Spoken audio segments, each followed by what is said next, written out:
Hi, and welcome to the third episode of Tatsunical Topics, a series where I'll be briefly explaining one aspect about Tatsunoko vs. Capcom in hopes that those interested in the game will be a bit more knowledgeable about things they may not have known prior to watching.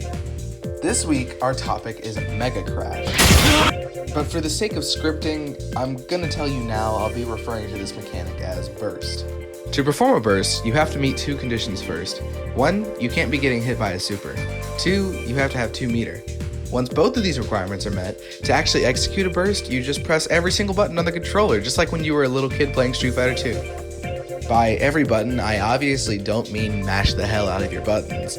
What I do mean is you press light, medium, heavy, and partner all at the same time, and this will make you perform a burst. I alluded to this being a defensive mechanic in the previous video because I was talking about having an alternative escape plan. However, this is not the case. Burst is the most offensive tool in the game. The only downside being that combos you get off of Burst are extremely scaled.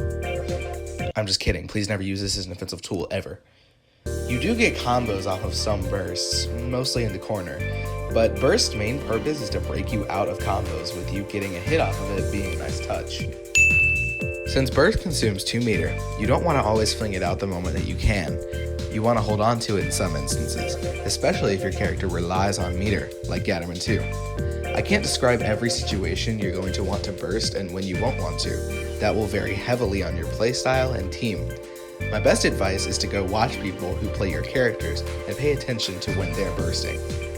Burst also hurts you a bit when you do it, so really think about if the meter and health loss is worth what you're bursting from.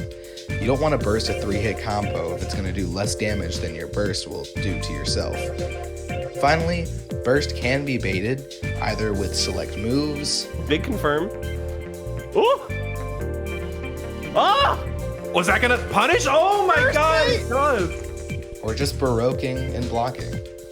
From what I've been telling you, you know Burst is a good defensive mechanic for when you get hit, but what about if you're in a pressure situation where all you can do is block? Well, Burst may not be your best option there, but you may want to turn your attention to this. If you aren't sure where to look for tournament footage, I suggest checking out the VODs of Tatsunoko vs. Corona. We have them every month, and there have been 11 as of this video. I'll link the latest one in the description. As always, I encourage you to join the Tatsunoko vs. Capcom Discord and ask around for help. Leave any questions you may have in the comments, and I promise I'll answer them as fast as I can. With all of that being said, thank you all for watching, and I hope you have a Tatsunical day.